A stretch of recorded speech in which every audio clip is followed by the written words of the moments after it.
Good evening everyone. Previous class का answer दो। आचार्य सुश्रुत के अनुसार शुष्कर्ष अर्शवर्तमा वर्तमान अर्बुद में छेदन के पश्चात यंत्रणा काल कितना है? एक मास। एक मास है ना। यंत्रणा काल कितना है वहां पर? एक मास है। ओके। वी नो शुष्कर्ष अर्शवर्तमा वर्तमान अर्बुद में हम छेदन करेंगे मंडल अग्र शस्त्र द्वारा, प्रतिसारण करेंगे हम सेंधव कासिस पिपली के चूर्ण के द्वारा, अग्निकर्म करेंगे हम शला के द्वारा, और जो बचा कुचा है तो वहां पर हम क्षार का प्रयोग करवाएंगे अवलेखन कर्म करने के लिए, है ना। फिर हमने देखा था अभिषंध समान भी हम चिकित्सा करेंगे दोष के अनुसार, कि जो भी दोष की प्रधानता होगी तो उसके अनुसार हम क्या करेंगे, तो अभिषंध की समान चिकित्सा करेंगे। यहाँ पर इंपॉर्टेंट क्वेश्चन यही आएगा कि शुष्क वर्तमान बुद्ध, इनमें मतलब यंत्रणा काल कितना है छेदन के पश्चात शस्त्र कर्म के पश्चात, तो वहां पर आप बोलोगे एक मास से करके, है ना। इंपॉर्टेंट ध्यान में रखना है। ओके। अच्छा मेरे को बताओ, अर्म का छेदन के पश्चात, है ना, जो पश्चात कर्म हम देख रहे थे, तो कौन से स्वेद का प्रयोग करवा रहे थे वहां पर हम? कर्तस्वेद। कर स्वेद। कर स्वेद। अर्म के शस्त्र कर्म के समय हम पेशेंट को कौन सी ओर देखने बोल रहे थे, अपांग की ओर या कनीनक की ओर? अपांग की ओर। अपांग की ओर। अपांग की ओर। और कितना कट करेंगे हम, वन फोर्थ या थ्री थ्री फोर्थ? 3/4। या थ्री फोर्थ कट करेंगे हम, या वन फोर्थ छोड़ेंगे। जो शेष, हैंड रेस करके आंसर दो, जो शेष अर्म है तो वहां पर हम कौन से अंजन का प्रयोग करवाएंगे? हैंड रेस करके आंसर दो। चित्रांजन म्यूट कर लो। आलोक बोलो। लेख्य अंजन। या लेख्य अंजन का हम प्रयोग करवाएंगे। हमने लेख्य अंजन देखा था अर्जुन में भी हम प्रयोग करवा रहे थे, और अवृण शुक्र में भी हमने देखा था कि लेख्य अंजन का हम प्रयोग करवा रहे थे। ओके। कोई तो हैंड रेस करके आंसर दो कि सम्यक छिन्न अर्म का लक्षण क्या है, कि अर्म का अगर हमने ठीक तरह से छेदन कर दिया तो क्या लक्षण दिखेंगे? गुंजन बोलो। विशुद्ध वर्ण अक्लिष्टम क्रिया सुरक्षित लमा। या विशुद्ध वर्णम अक्लिष्टम क्रिया स्वक्षी गत क्लमम। एक तो नेत्र का वर्ण शुद्ध हो जाएगा, नेत्र की जो भी क्रिया होगी अक्लिष्टम विदाउट एनी डिफिकल्टी होगी, और गत क्लमम के नेत्र की जो भी थकावट वगैरह वो सब दूर हो जाएगी करके, ये हमने देखा था। ओके। सिराजाल सिराज पीड़िका, वहां पर भी हमने देखा था कि मंडल अग्र से ही हम क्या कर रहे थे, तो छेदन कर रहे थे, है ना। हैंड रेस करके आंसर दो कि पर्वनिका को कितने भाग को हम पकड़ेंगे और कितने भाग को हम कट करेंगे? बड़ी शस्त्र से वीणो, है ना, कि मतलब ऊपर का कितना भाग पकड़ना है और कितना मतलब अपने को मंडल अग्र शस्त्र से कट करना है। उन्नति बोलो। 1/3 को पकड़ते हैं और 1/2 को छेदन करते हैं। या एक तो हमने देखा था कि बड़े क्षेत्र से 1/3 के जो ऊपरी भाग है उसको हम पकड़ेंगे, और मंडल अग्र से हम क्या करेंगे, मंडल अग्र शस्त्र से कट करने के लिए, छेदन करने के लिए, है ना। तो वहां पर हम हाफ का छेदन करेंगे। सूत्र स्थान में हमने निमोनिक भी बनाया था, याद रहेगा, माँ का छेला। तो वहां पर मंडल अग्र था, और कौन सा था जो छेदन और लेखन दोनों का प्रयोग? करपत्र। करपत्र। वेरी गुड, है ना। हमने देखा था, या माँ का छेला करके हमने किया था कि मंडल अग्र करपत्र ये क्या करने वाले, तो छेदन और लेखन कर्म करने वाले, ऐसा हमने ध्यान में रखा था। ओके। तो सिराजाल सिराज पीड़िका ये सब हमने देखा था। लेखनीय चूर्ण का हम प्रयोग करवा रहे थे अर्ब में, सिराजाल में, सिराज पीड़िका में। दिन में कितने बार प्रयोग करवा रहे थे अंजन के लिए? 2 बार। दो दो बार। बार। और दो बार। और यहाँ पर 50% कौन सा अंजन था यहाँ पर? श्रोतोंजन। स्त्रोतो स्रोतोंजन। अंजन। स्त्रोतो अंजन। और जो लेखनीय चूर्ण था इसका हम संग्रह कौन से पात्र में कर रहे थे? मेष मेसरी। मेष श्रृंगी। या मेष श्रृंगी के पात्र में हम इसका मतलब क्या कर रहे थे, तो संरक्षण कर रहे थे, है ना। हैंड करके आंसर दोगे कि उपपक्ष में माला के छेदन के पश्चात वहां पर हम कौन से फल का घर्षण करवाएंगे? विजय बोलो। सर हरित और तुबरक का। या पथ्या और तुवरक फल, डेट इज हरित और तुवरक फल का वहां पर हम घर्षण करवाएंगे। हैंड करके आंसर दो। तुवरक का मैंने एक रेफरेंस दिया था कि तुवरक किसमें परह श्रेष्ठ है, किसका नाश करने में? उन्नति बोलो। कुष्ठ और मेह में। या कुष्ठ मेह अपह परह करके हमने देखा था।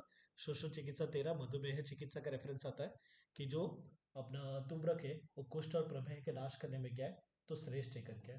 ओके। उपपक्ष मार्ग का छेदन करते समय तो वहां पर हम बड़ी शंत्र से पकड़ेंगे। कितने बड़ी शंत्र से पकड़ेंगे? 3। 3 बड़ी शंत्र। बड़ी और आर्म का छेदन करते समय भी हमने देखा था कि 3 बड़ी शंत्र से पकड़ कर हम उसको खींच रहे थे, भी लंबितम करके हमने देखा था वहां पर भी। ओके।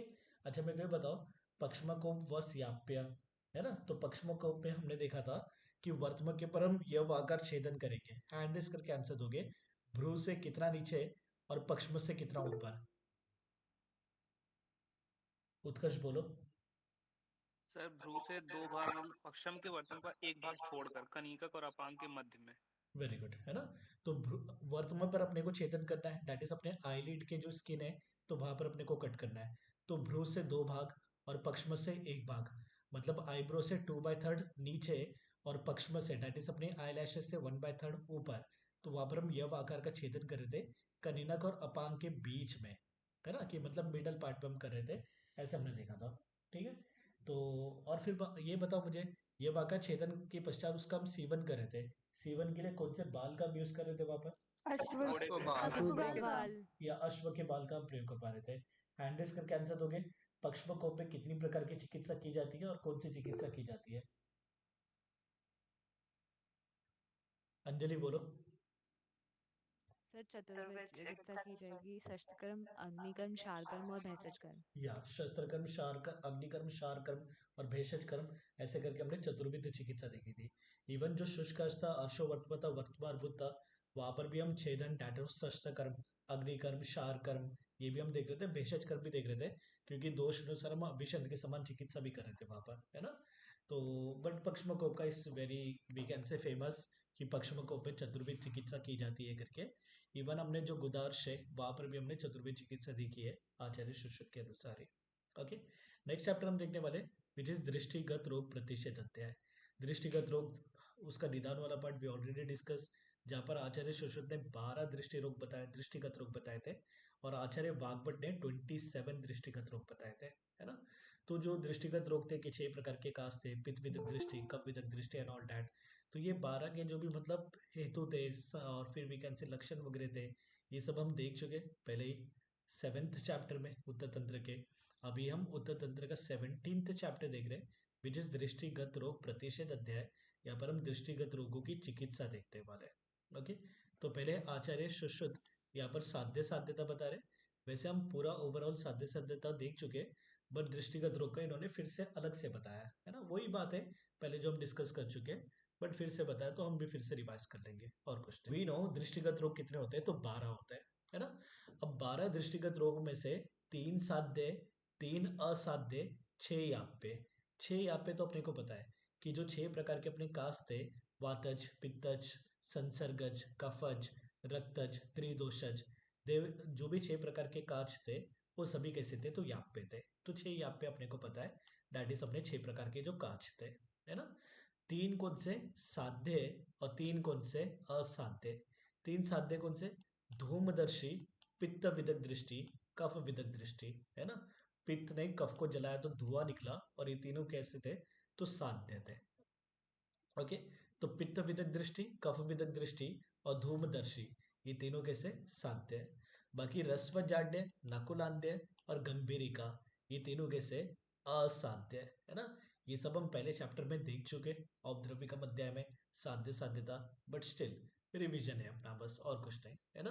तो यहाँ पर हम देख रहे हैं 12 दृष्टिगत रोग में से 6 अपने याप्य, 3 साध्य और 3 असाध्य। 6 याप्य कौन से, तो जो अपने 6 प्रकार के काज थे वो सभी के सभी याप्य। 3 साध्य कौन से, तो धूमदर्शी, पित्त विदक दृष्टि, कफ विदक दृष्टि। 3 असाध्य कौन से, तो रस्व जाड्य, नकुलांध्य, गंभीरिका, ये। ओके। तो पहले हम देख रहे हैं पित्त विदक दृष्टि और कफ विदक दृष्टि की चिकित्सा, है ना।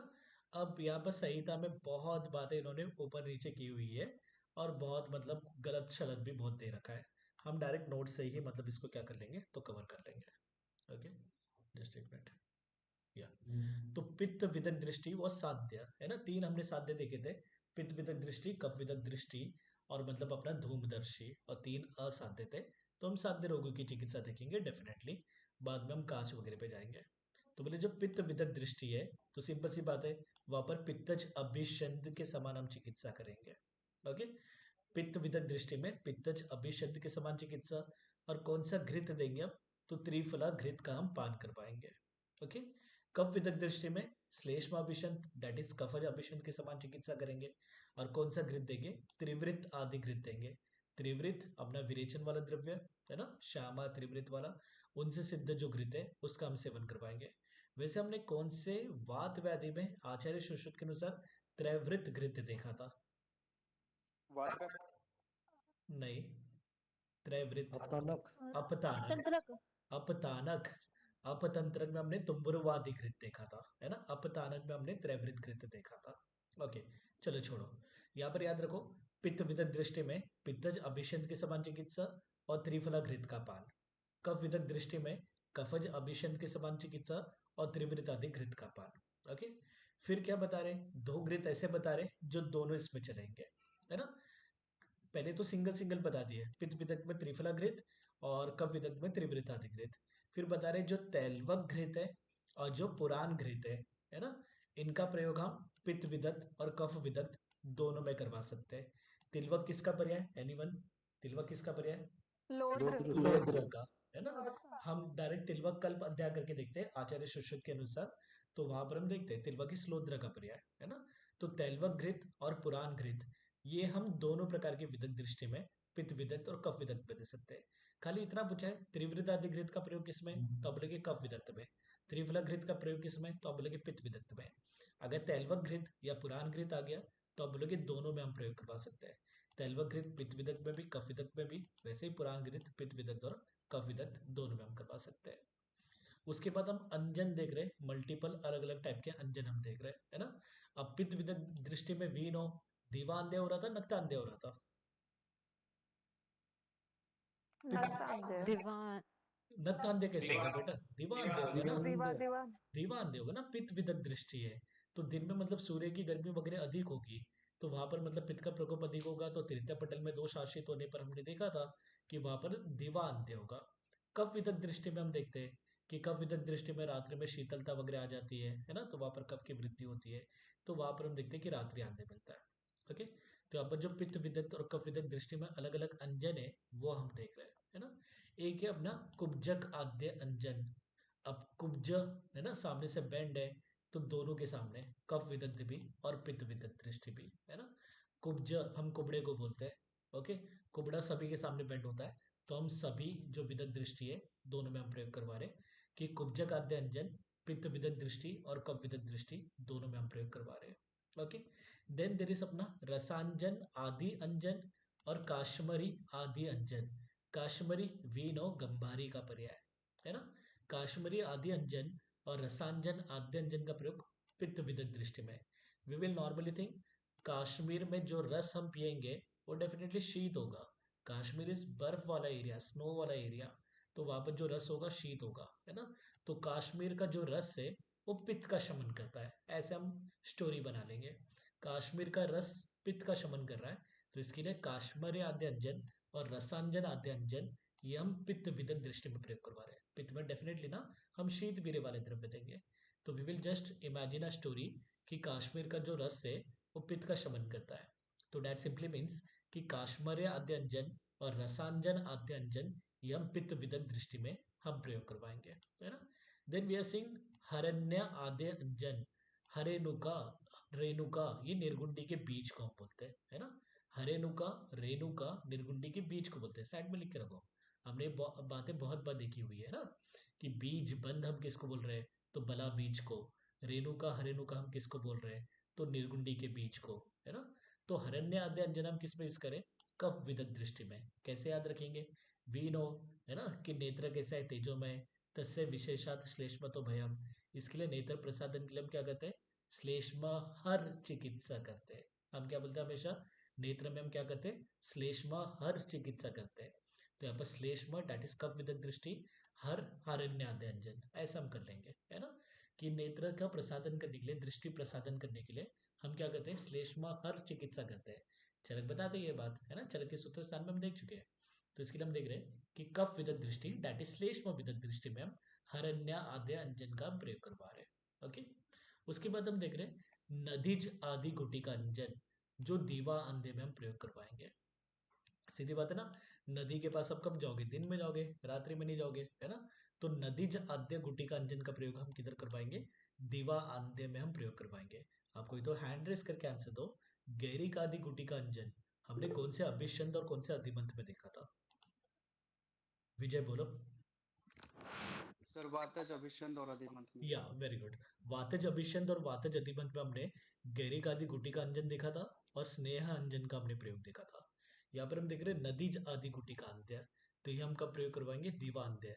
दीवांध्य इज नथिंग बट पित्त विदक दृष्टि, है ना, बट स्टिल श्लोक का वर्ड दीवांध्य, तो वी विल गो फॉर दीवांध्य, है ना, कि नदीज आदि गुटी का अंजन का प्रयोग दीवांध्य। वी विल नॉर्मली थिंक नदी, दिन में हम जा रहे हैं तो दीवांध्य, है ना, तो नदीज आदि गुटी का अंजन हम दीवांध्य में प्रयोग करवा रहे हैं। देन नक्त आंधे का बताया, विदेह ने नक्त आंधे के कितने प्रकार बताए थे? चार। चार प्रकार, चार। है ना, चार प्रकार बताए थे। तो यहाँ पर हम देख रहे हैं नक्त आंधे में मोस्टली जो एनिमल्स है इनके नाम पर है, एनिमल्स या एनिमल्स के ऑर्गन के नाम पर है ना। गो मूत्र आदि रसक्रिया, है ना, गाय, गो मूत्र आदि रसक्रिया। अजा दैट इज अपना बकरा, अजा का मेध, अजा मेदो अंजन। गोधा, गोधा is one of the reptile, गो, है ना, जो चिपकता है दीवारों पर, गोधा यकृत अंजन। और फिर हम देख रहे हैं यकृत प्लीहा अंजन। तो यहाँ पर हम एनिमल्स या उनके पार्ट्स वगैरह के ऊपर अंजन का नाम देख रहे हैं नक्त आंध्य में। गोमूत्र आदि रसक्रिया, अजामेदो अंजन, गोदा यकृत अंजन, यकृत प्लीहा अंजन, ये सब नक्त आंध्य में। और एक कौन सा अपना मनः शिला आदि अंजन, इसका भी प्रयोग हम किस में करवा रहे हैं? नक्त आंध्य में, है ना। तो दिस आर डायरेक्ट क्वेश्चंस, ये डायरेक्ट वन वर्ड क्वेश्चंस बनेगा, या फिर वीकेंड से आपके मैच द फॉलोइंग वगैरह टाइप में क्वेश्चंस वगैरह बन सकते हैं। तो कुब्जक आद्य अंजन कफ विदक पित्त विदक दोनों में, काश्मीर आद्य अंजन और रसांजन आद्य अंजन पित्त विदक में हम यूज करेंगे। हरण्य आद्य अंजन हम कफ विदक में यूज करें। नदी जाति गुटी का अंजन दीवा आंधे में हम यूज करें। नक्त आंधे में हम देख रहे हैं कि मोस्टली हम एनिमल्स और उनके ऑर्गन्स के नाम के ऊपर हम देख रहे हैं। तो गौमूत्र आदि रसक्रिया, अजा मेदो अंजन, गोधा यकृत अंजन, यकृत प्ले अंजन, इनका हम प्रयोग करवा रहे हैं। और साथ में मनाहा शिला आदि अंजन का भी हम प्रयोग करवा रहे हैं। जो अंधा है वो अपने मन की आंखों से देखेगा, है ना। तो जो नक्त आंधे वाला है वो क्या कर रहा है? अपनी मन की आंखों से देख रहा है, ऐसे हम इमेजिन कर लेंगे। तो डेट इज वहां पर हम मनाहा शिला आदि अंजन का प्रयोग करवा रहे हैं, है ना। जो दीवा अंधे है, दिन में अंधा है, वो डेफिनेटली कहा जा रहा है नदी के पास जा रहा है ना, तो नदी जाति गुटी का अंजन का प्रयोग करवा रहे थे। और जो नक्त अंधे है ना, वो क्या कर रहा है? अपने मन की आंखों से देख रहा है, बेचारा रात्रि में देख नहीं पा रहा है तो मन की आंखों से देख रहा है, ठीक है। उसके बाद बता रहे याप्य दृष्टिगत रोगों की चिकित्सा, जस्ट एक मिनट, है ना। उसके बाद आचार्य सुश्रुत बता रहे कि याप्य दृष्टिगत रोग की चिकित्सा। श्लोक में उन्होंने बोला कि याप्य जो दृष्टिगत रोग है, याप्य दृष्टिगत रोग कितने? 6, जो अपने 6 प्रकार के कांच है उनकी चिकित्सा। बट डलन बोलते हैं कि ये कांच की चिकित्सा नहीं है। किसकी चिकित्सा है? तो बोलते हैं प्रथम और द्वितीय पटलगत जो तिमिर है उनकी चिकित्सा है। अब तिमिर की चिकित्सा चालू हुई, है ना। आचार्य सुश्रुत ने दृष्टिगत रोग 12 बताए थे, ओके, जहाँ पर 6 प्रकार के कांच थे, पित्त विदत, कफ विदत, धूमदर्शी, रस्व जाडेटा, कुलांते वगैरह सब थे, है ना, नो डाउट। उन्होंने 6 प्रकार के तिमिर भी बताए थे, याद रहेगा अपने को, उनके लक्षण वगैरह भी हमने देखे थे। बट ये 12 में काउंट नहीं हुए थे, अलग से बताए थे, है ना। 6 प्रकार के दृष्टिगत रोग बताए थे, सॉरी 6 प्रकार के तिमिर बताए थे और 12 प्रकार के दृष्टिगत रोग बताए थे, है ना। तो यहाँ पर जब आचार्य सुश्रुत ने बोला कि याप्य दृष्टिगत रोगों की चिकित्सा में बता रहा हूँ, तो डेलन बोलते हैं कौन से याप्य दृष्टिगत रोग? तो बोले जो प्रथम और द्वितीय पटल में आश्रित होने वाले जो तिमिर है उनकी चिकित्सा बता रहे हैं, है ना। ओके, तो यहाँ पर बोले कि प्रथम और द्वितीय पटल आश्रित जो तिमिर होगा वहां पर हम सर्वप्रथम सीरा मोक्ष सीरा वेद करेंगे। आगे जाकर हम देखेंगे, आगे एक रेफरेंस मिलेगा कि राग प्राप्त तिमिर में हम सीरा वेद नहीं करवाएंगे, which is very important, multiple times question आया। राग प्राप्त जो तिमिर होगा वहां पर जो सीरा वेद है वो वर्ज्य है, कॉन्ट्रा इंडिकेटेड है, ओके। अब मेरे को ये बताओ कि राग की प्राप्ति कौन से पटल में होती है? कौन से पटल के दोष में? तृतीय पटल। तृतीय पटल में होती तृतीय पटल है ना, तृतीय पटल में। तो डेफिनेटली तृतीय पटल में तिमिर में राग की प्राप्ति हो रही है, प्रथम और द्वितीय पटल में तो नहीं हो रही है। तो इसके लिए प्रथम और द्वितीय पटल में हम सीरा वेद का प्रयोग करवा सकते हैं। होप सो क्लियर है। एग्जाम में क्वेश्चन आ गया कि प्रथम और द्वितीय पटल तिमिर में सीरा वेद कर सकते नहीं कर सकते? आप बोलोगे कर सकते हो, है ना। अगर पूछ लिया कि मतलब तृतीय पटलगत तिमिर में कर सकते हो, तो आप बोलोगे नहीं, है ना, क्योंकि तृतीय पटल में क्या हो जाता है वहां पर? तो राग की प्राप्ति हो जाती है ना। हम देखेंगे इसके बारे में आगे जाकर। अब खाली सुन लो कि जब आचार्य सुश्रुत ने यहाँ पर बोला कि याप्य दृष्टिगत रोगों की चिकित्सा बता रहा हूँ, तो वहां पर डलन बोलते हैं कि कौन से याप्य दृष्टिगत रोग? तो बोलते हैं प्रथम और द्वितीय पटल के जो तिमिर है उनकी चिकित्सा चल रही है, ठीक है। तो बोले यहाँ पर हम क्या करेंगे? सर्वप्रथम सिरा वेद का प्रयोग करवाएंगे। उसके बाद क्या करवाएंगे, विरेचन द्रव्य से सिद्ध पुराण घृत का पान करवाएंगे, है ना। पुराण घृत, आचार्य चरक बताते हैं पुराण घृत मतलब कितना पुराण घृत, तो बोलते 10 वर्ष तक का पुराना, है ना। 10 साल तक का जो पुराना होता है दैट इज पुराण घृत। बाकी भाव प्रकाश ये वो सब एक एक वर्ष पुराना होता है, बात अलग है। चरक बताते हैं कि 10 वर्ष तक का जो पुराना होता है दैट इज पुराण घृत। छोड़ो ये सब हम देख चुके वैसे, अब हम दूसरी बातें देख रहे हैं। ओके, तो प्रथम और द्वितीय पटल के तिमिर में हम सिरा वेद करवाएंगे, बट जब तृतीय पटल में तिमिर होगा तो वहां पर राग की प्राप्ति हो जाएगी, तो वहां पर सिरा वेद वर्ज्य है, याद रखना ये बात, है ना। और क्या बोला इन्होंने यहाँ पर, तो विरेचन द्रव्य से सिद्ध पुराण घृत का हम पान करवाएंगे। तो विरेचन द्रव्य से सिद्ध पुराण घृत का पान मतलब विरेचन करवाना है ना। तो उसके बाद आचार्य सुश्रुत ने दोष के अनुसार बता दिया कि वातस तिमिर, रक्तज और पित्तस तिमिर, कफस तिमिर, त्रिदोषस तिमिर, इनमें शोधन करने के लिए, डैट मीन्स विरेचन करने के लिए आप किस किस का प्रयोग करवा सकते हो करके, है ना। ये तो जनरल चिकित्सा सूत्र था तिमिर का, कि प्रथम और द्वितीय पटल में तिमिर होगा तो सिरावेद करवाएंगे, विरेचन द्रव्य से सिद्ध पुराण घृत का पान करवाएंगे। अभी हम इंडिविजुअल देख रहे हैं ना, ये था अपना सामान्य चिकित्सा, ये है अभी अपना विशिष्ट चिकित्सा पॉइंट नंबर 6 में। ओके, तो सभी जगह पर अपने को विरेचन करवाना है, ये तो बात सिंपल है तिमिर में, है ना। तो क्या करवा रहे हैं हम, तो बोले वातज तिमिर में पंचांगुल तेल का दूध के साथ प्रयोग करवाएंगे। कोई तो बताओ पंचांगुल किसका पर्याय है, एरंड। एरंड का, एरंड। है ना। एरंड का, पंचांगुल किसका पर्याय, तो एरंड का पर्याय, है ना। एरंड इस विरेचन द्रव्य है। तो वातज तिमिर में हमने एरंड तेल का दूध के साथ प्रयोग किया, विरेचन करेगा। रक्तज और पित्तज तिमिर में हमने त्रिफला घृत का प्रयोग किया, त्रिफला घृत डेफिनेटली विरेचन करेगा। कफज तिमिर में हमने त्रिवृत घृत का प्रयोग किया, त्रिवृत विरेचन द्रव्य में श्रेष्ठ द्रव्य है ना। और फिर हमने त्रिदोषस तिमिर में क्या किया, त्रिवृत से सिद्ध तेल का प्रयोग किया। ओके, ध्यान में रखना, कफस तिमिर में त्रिवृत सिद्ध घृत था, और जो त्रिदोषस तिमिर है तो वहां पर त्रिवृत सिद्ध हम तेल का प्रयोग करवा रहे हैं। अगर अपने को ध्यान में रहेगा, पित्त विदक दृष्टि में हम त्रिफला घृत का प्रयोग करवा रहे थे, और कफ विदक दृष्टि में हम त्रिवृत घृत का प्रयोग करवा रहे थे, है ना। तो यहाँ पर हमने देखा था पित्त में त्रिफला और कफ में त्रिवृत, वही बात तिमिर में भी आ रही है कि पित्तज में और रक्तज में त्रिफला घृत और कफज में त्रिवृत घृत का प्रयोग करवा रहे हैं। और जो त्रिदोषज तिमिर है तो वहां पर हम त्रिवृत सिद्ध तेल का हम प्रयोग करवा रहे हैं, क्योंकि वहां पर वात और कफ भी है। घृत नॉर्मली हम क्या करें, तो कफस तिमिर में यहाँ पर दे रहे त्रिवृत घृत, बट जो त्रिदोषज तिमिर है तो वहां पर हम त्रिवृत सिद्ध तेल का प्रयोग करवा रहे हैं ना।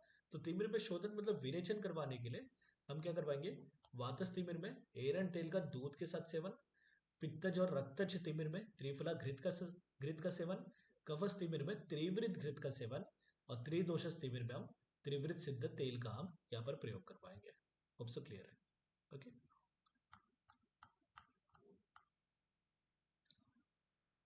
ओके, यहाँ पर उन्होंने वही सब संहिता को छोड़ दो, डायरेक्ट अपने नोट से ही देख लो। ओके, उसके बाद बता रहे तिमिर में सर्वतो हितकर, कि सभी प्रकार के तिमिर में हितकर क्या है करके। सर्वतो और सदा दोनों अलग अलग वर्ड याद रखोगे आप, है ना।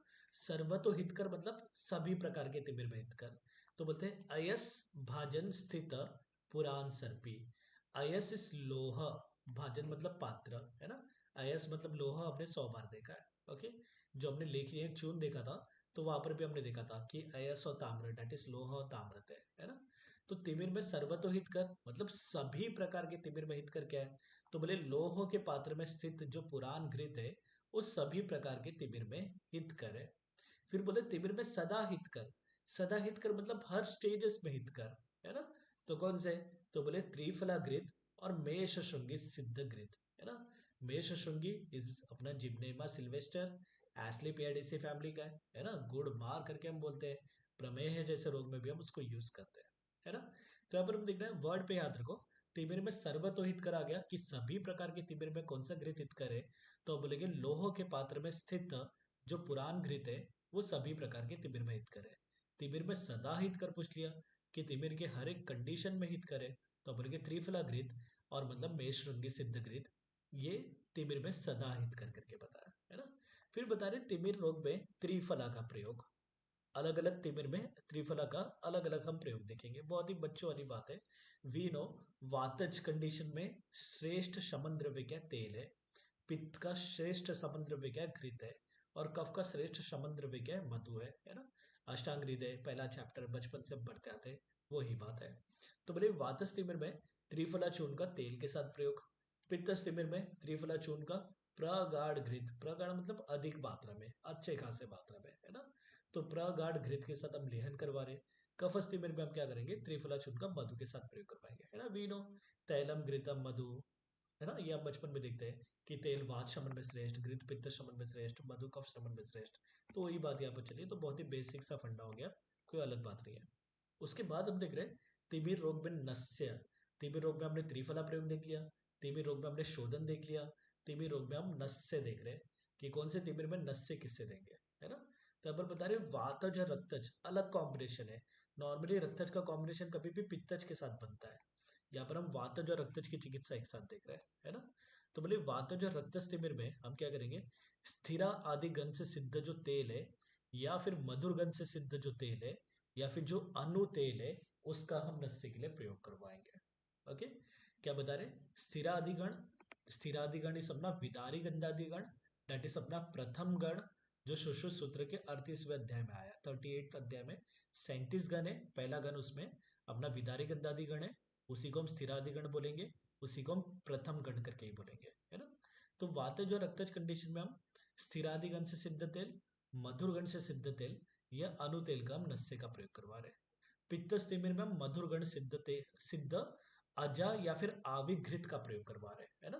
मधुर गण से सिद्ध तेल आ गया तो वातज और रक्तज तिमिर में, मधुर गण से सिद्ध अजा मतलब बकरी, आवी मतलब भेड़ी, है ना, उनसे उनका जो घृत है उसको सिद्ध करके प्रयोग करवा रहे हैं, तो ये पित्तज तिमिर में, है ना।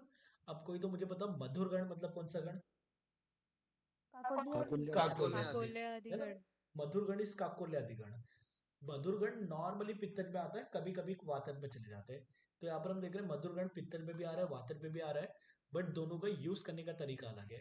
वातज में हम मधुर गण से सिद्ध तेल का प्रयोग करवा रहे हैं नस्य के लिए, और पित्तज में मधुर गण से सिद्ध घृत का, घृत में भी स्पेसिफिक, खाली गो घृत नहीं बोला उन्होंने, इन्होंने अजा या फिर आवी घृत इनका प्रयोग बताया। फिर बता रहे कफज तिमिर या फिर सर्व तिमिर, है ना। कफज तिमिर या फिर सर्व तिमिर मतलब अपना जो सन्निपातस तिमिर है, तो वहां पर बोले गव्य शकृत सिद्ध तेल, कि गाय का जो गोबर का जो रस है उससे सिद्ध तेल का प्रयोग करवाएंगे, है ना। तो यहाँ पर बहुत ही अलग अलग कॉम्बिनेशन दिया है। पित्तज का नॉर्मली रक्तज के साथ आता है, कफज का अलग आता है, सन्निपातज का अलग आता है। यहाँ पर कफज और सन्निपातज का एक साथ कर दिए, वातज और रक्तज का एक साथ कर दिए। तो that we should remember, and this are very important point, this are common questions, ये सब बेसिक क्वेश्चंस माने जाते हैं कि यही आते हैं, ये नहीं आएंगे तो और क्या आएगा, ये सब बात हो जाती है ना। तो वातज और रक्तज तिमिर में हम स्थिरादिगण से सिद्ध तेल या मधुरगण से सिद्ध तेल या फिर अनु तेल का नस्य हम दे सकते हैं। ओके, पित्तस तिमिर में मधुरगण से सिद्ध घृत का प्रयोग, बट कौन सा घृत? अजा या फिर आवी घृत का हम प्रयोग करवा रहे हैं।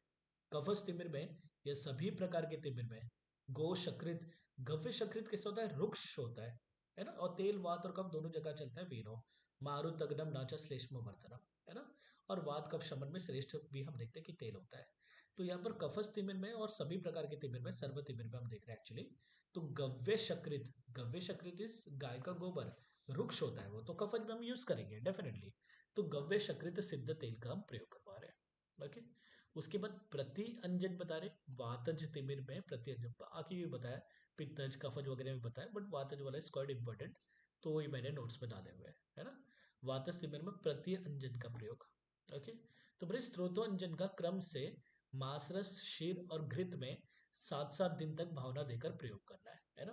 वातज तिमिर में अगर प्रति अंजन का प्रयोग करवाना है तो यहाँ पर आप याद रखोगे मैसेज, है ना। स्त्रोतस, स्त्रोतस अपना क्या करता है? चैनल्स क्या करता है? मैसेज फैलाता है। तो यहाँ पर देख रहे हैं हम स्त्रोतोंजन का sequence, by going by we can say क्रम से, सीक्वेंस से हम मास रस, क्षीर और फिर मतलब हम क्या करवाएंगे, तो जो घृत है इसके साथ मतलब हम 7-7 दिन भावना देकर प्रयोग करवाएंगे वातज तिमिर में प्रत्यंजन के लिए। और वेरी इंपॉर्टेंट, ये वाला क्वेश्चन बहुत कॉमन है, तो बोले स्त्रोतोंजन लेना है, फिर एक मरा हुआ कृष्ण सर्प, दैट इज कोबरा, उसके मुख में ये स्त्रोतोंजन अपने को दशाहत्रय, है ना, that is 10 into 3, that is 30 days, that is अपना 1 month।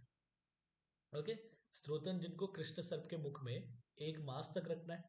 1 मास बाद निकालने के बाद है ना। हम क्या करेंगे, मालती पुष्प और सेंधव के साथ उसको पीस देंगे, और फिर हम क्या प्रयोग करवाएंगे कहाँ पर, तो बोले राग प्राप्त वातस तिमिर में। वातस तिमिर जब राग की प्राप्ति हो गई, कौन से इसमें होता है राग की प्राप्ति, कौन से पटल में, तृतीय तृतीय पटल। पटल। तृतीय तृतीय पटल पटल में, में। नॉर्मली तृतीय पटल, बट आगे और भी हम अलग से बातें देखेंगे।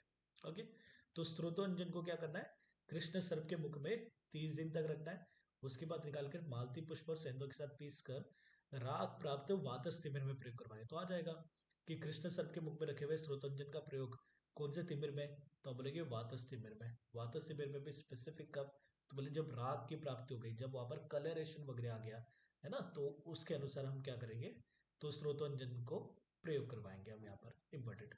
और क्या बता रहे, स्त्रोतोंजन को अजा दुग्ध में 3 दिन तक भावित करके वातज काच में भी हम प्रयोग करवा सकते हैं। यहाँ पर स्त्रोतोंजन का हम अलग अलग यूज देख रहे हैं, तो बोले स्त्रोतोंजन को क्या करेंगे, बकरी के दूध में 3 दिन तक भावना देंगे और इसको वातज काच में प्रयोग करेंगे, है ना।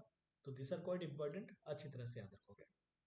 उसके बाद बता रहे, वातज तिमिर में वातज अभिषंत के समान चिकित्सा, पित्तज तिमिर में पित्तज अभिषंत के समान चिकित्सा, रक्तज और परिमलाई तिमिर में भी पित्तज अभिषंत के समान चिकित्सा।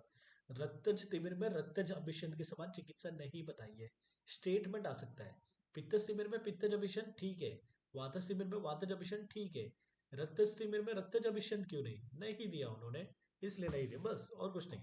बाकी कोई लॉजिक का नहीं है, नहीं दिया सुश्रुत ने, नहीं दिया, बस बात खत्म हो गया। क्योंकि रक्तज अभिषण में वैसे भी हम पित्तज के समान ही ऐसे नॉर्मली चिकित्सा विकित्सा देख लेते हैं। तो बोले रक्तज तिमिर में रक्तज अभिषण नहीं बोला, यहाँ पर पित्तज अभिषण के समान चिकित्सा बोला है। और वैसे बोले परिमलाई तिमिर, परिमलाई तिमिर समझना संसर्गज तिमिर, जहाँ पर रक्त के साथ और कौन सा दोष है, पित्त। पित्त पित्त। है ना, रक्त के साथ पित्त है। तो रक्तज तिमिर होने दो, या परिमलाई तिमिर, परिमलाई तिमिर को हम संसर्गज तिमिर भी बोलते हैं, क्योंकि यहाँ पर दो चीज आ रहे हैं, कौन से दो, रक्त और पित्त, है ना। तो रक्तज और परिमलाई तिमिर में हम पित्तज अभिषंत के समान चिकित्सा, तो यहाँ पर क्वेश्चन बन सकता है, स्टेटमेंट्स के लिए बन सकता है कि परिमलाई तिमिर में कौन से अभिषंत के समान चिकित्सा, तो परिमलाई मतलब रक्त और पित्त दोनों है, बट चिकित्सा किसके समान, तो पित्तज अभिषंत के समान। रक्तज तिमिर में पित्तज अभिषंत के समान ही चिकित्सा, है ना। फिर बता रहे तिमिर में पथ्य क्या है, कि हम क्या क्या खाने के लिए दे सकते हैं तिमिर के पेशेंट्स को, तो पुराण घृत हम दे सकते हैं, है ना, त्रिफला शतावरी मुद्ग आमल की या वगैरह इनका प्रयोग करवा सकते हैं, पुराण घृत याद रखोगे। आ जाएगा ऑप्शन तिमिर में पथ्य, पुराण घृत, कौम्ब सर्पी, है ना, और फिर मतलब पुराण घृत, ऐसे वगैरह क्वेश्चंस वगैरह, महाघृत महासर्पी वगैरह आ जाएगा। तो वहां पर आप बोलेंगे पुराण घृत जो है वो तिमिर रोग में पथ्य माना गया है करके। वैसे हमने पहले भी देखा था कि जहाँ पर बता रहे थे तिमिर में सर्वतो हितकर, तो कौन से पात्र में रखा हुआ पुराण घृत था, सर्वतो हितकर, लौ अयस। पात्र। लोह लोह पात्र। है ना, यस दैट इज लोह पात्र। तो पुराण घृत इस पत्ते भी नो दिस थिंग, है ना। तो तिमिर में कहीं पूछ लिया कि कौन सा घृत पत्ते, तो बोलेंगे पुराण घृत, वहां पर ऑप्शन रहेगा पुराण, पुराण, महासर्पी, कौम्ब सर्पी, तो बोलेंगे पुराण घृत। कौम्ब सर्पी के द्वारा स्नेहन कौन से अभिषेक में करवा रहे थे हम, रक्तज। Very good, रक्तज अभिषंद। रक्तज अभिषंद में हमने देखा था ना, कौम्ब सर्पी का प्रयोग, मांसरस वगैरह का प्रयोग, ये सब हमने देखा था। और रक्तज अभिषंद की चिकित्सा में जब विरेचन दे रहे थे, तो विरेचन द्रव्य का प्रयोग किसके साथ करवा रहे थे, एनीवन, किसके साथ विरेचन द्रव्य का प्रयोग करवा रहे थे, बोलो कोई तो, ऑप्शन दो, सीता, मधु, सीता। सीता ही सीता, था। है ना, सीता के सीता के साथ हम प्रयोग करवा रहे थे। ओके, बाकी और भी पत्ते बताए, शाक में बोले जीवंती शाक, शून्य शाक, तंडुलियक, है ना, चिल्ली, वास्तुक शाक, मूल कपोतिका, जंगल दैट इज जंगल पक्षियों का मांस वगैरह, ये थोड़ा याद रखो कि बोले शाकुन जा जंगलम चा, शाकुन मतलब पक्षी, है ना, जो जंगल प्रदेश के जो मतलब पक्षी है उनका मांस यहाँ पर इन्होंने हित कर बताया, तो एक ये याद रखो और एक पुराण घृत याद रखो, बाकी रीड मान लो यहाँ पर, बाकी कोई नहीं। ओके, उसके बाद जैसे हमने पहले देखा था कि जब उन्होंने आचार्य सुश्रुत ने बोला था कि जो 6 याप्य दृष्टिगत रोग है, तो वहां पर हम सर्वप्रथम क्या करेंगे, तो सिरा वेद करेंगे करके, है ना। तो वहां पर मतलब मीनिंग डलन ने क्या बताया था कि प्रथम और द्वितीय पटलगत तिमिर की बात चल रही है, जहां पर हम क्या कर रहे थे, प्रथम और द्वितीय पटलगत जो तिमिर था, तो वहां पर हम सिरा वेद करवा रहे थे। तभी मैंने बोला था कि राग प्राप्त जो तिमिर होगा, दैट इज तृतीय पटलगत जो तिमिर होगा, तो वहां पर हम सिरावेद नहीं करवाएंगे। वही बात अभी हम देख रहे हैं, श्लोक नंबर 52 पे ध्यान रखो। विवर्जेत सिरा मोक्षम तिमिरे रागम आगते यंत्रेण उत्पीड़ितो दोषो निहन्यात आशु दर्शनम, है ना। तो बोले जो राग प्राप्त तिमिर होगा, राग प्राप्त तिमिर मतलब तृतीय पटलगत, वी नो दिस थिंग, है ना। तो बोले जब राग प्राप्त तिमिर होगा तो वापस सिरा वेद वर्ज्य नहीं करना चाहिए। एजर्शन रीजन का क्वेश्चन बनेगा। एजर्शन हम क्या देख रहे हैं कि राग प्राप्त तिमिर में जो सिरा वेद है वो वर्ज्य है। This is our assertion. Reason क्या दिया है, बोले यंत्रेण उत्पीड़ितो दोषो निहन्यात आशु दर्शनम, है ना। तो बोले यंत्र के द्वारा, मतलब जो भी हम सिरा वेद के लिए शस्त्र वगैरह यंत्र यूज कर रहे हैं उनसे, तो बोले यंत्र से जो पीड़ित दोष होगा वो शीघ्र ही क्या करेगा, तो अपने दर्शन दैट इज दृष्टि का क्या करेगा, तो नाश करेगा, है ना। तो दिस इज अवर रीजन कि राग प्राप्त तिमिर में सिरावेद क्यों नहीं करना चाहिए। तो बोले राग प्राप्त तिमिर में जब सिरावेद हम कर रहे हैं तो जो भी यंत्र शस्त्र वगैरह हम यूज करेंगे तो ये दोषों का क्या कर रहा है, तो पीड़न करने से शीघ्र ही अपने दर्शन का क्या कर रहा है, तो ये नाश कर रहा है। This is very important, multiple times ये एजर्शन रीजन के लिए क्वेश्चन बन चुका है, ठीक है।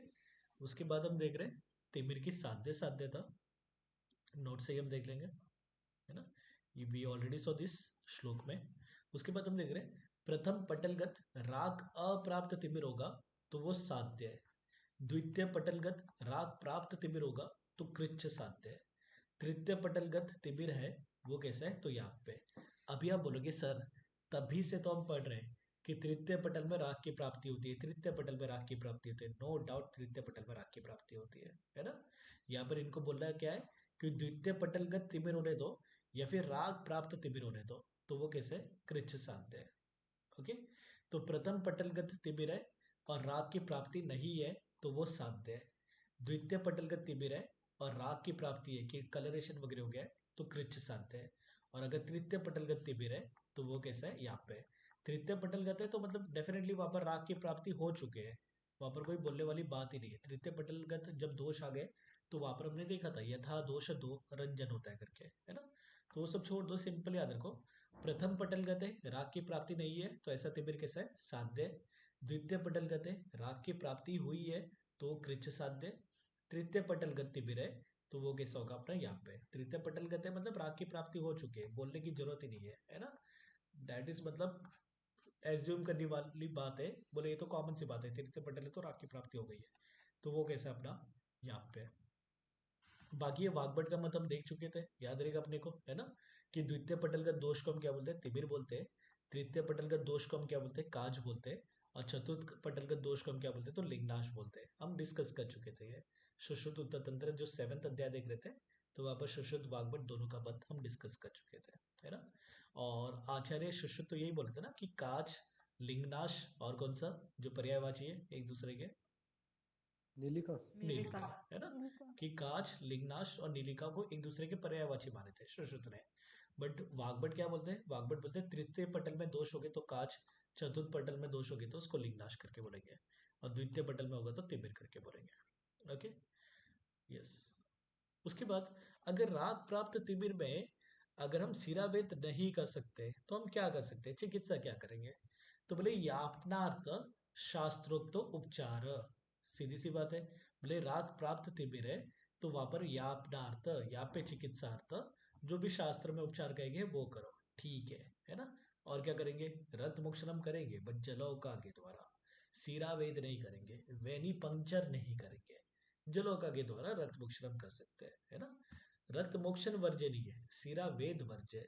जो हम वेनी पंक्चर कर रहे हैं शस्त्र वगैरह के द्वारा, वेन्स में पंक्चर करके जो ड्रेन कर रहे हैं वो वर्ज्य है। रक्त मोक्षण आप जलौका के द्वारा यहाँ पर करवा सकते हो, ठीक है। तो राग प्राप्त तिमिर में हम सिरा वेद नहीं करेंगे, क्यों नहीं करेंगे, बोले यंत्र की वजह से दोष उत्पीड़ित होकर दर्शन का नाश करते हैं, दैट मीन्स अपने दर्शन शक्ति का नाश करते हैं, इसके लिए वर्ज्य है। बट अगर राग प्राप्त तिमिर में चिकित्सा करनी ही है तो क्या करोगे, तो आप बोलोगे जलौका के द्वारा रक्त मोक्षण आप करोगे, है ना।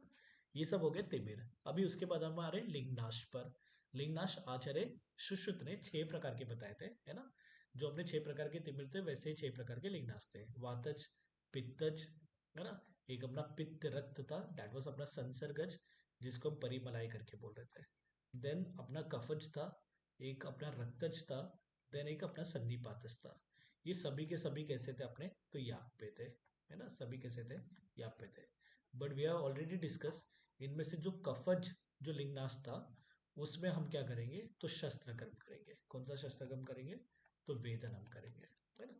तो कफर लिंगनाश में जो शस्त्र कर्म है वो इन्होंने क्या किया है, तो डिटेल में बताया है। तो कभी आ जाएगा कि 6 प्रकार के जो काच है, लिंगनाश है, वो तो याप पे है ना। बट कौन सा जो लिंगनाश है तो वहां पर हम वेदन कर सकते हैं या फिर शस्त्र कर्म कर सकते हैं। तो बोले कि जो कफज लिंगनाश है तो वहां पर हम शस्त्र कर्म कर सकते हैं। आचार्य वाग्भट ने कितने लिंगनाश बताए थे, कितने लिंगनाश के प्रकार बताए थे? 7। 7, 7। है ना, 7 बताए थे। और औपसर्गिक उसमें से एक ही को साध्य बताया था। किसको साध्य बताया था? कपज। कफज कफज वाले, कफज। है ना, कफज को। इसके लिए आचार्य सुश्रुत ने इसको यहाँ पे बनाया, बट फिर भी बोला कि शस्त्र कर्म हम यहाँ पर कर सकते हैं। तो कफर लिंगनाश में जो शस्त्र कर्म है वो हम अब डिस्कस करने वाले हैं। तो पहले कॉन्ट्रा इंडिकेशन बता दिया कि कफर लिंगनाश में कौन से लक्षण दिखने पर हम शस्त्र कर्म नहीं करेंगे करके। तो पहले कॉन्ट्रा इंडिकेशन बताया, क्या बता रहे, बोले दृष्टि पर अर्ध इंदु, घर्म अंब बिंदु या मुक्त आकृति अगर मतलब दोष रहेंगे तो। जस्ट इमेजिन दिस इज अपनी दृष्टि, है ना। दृष्टि मतलब पीपल है और पीपल के पीछे का लेंस है।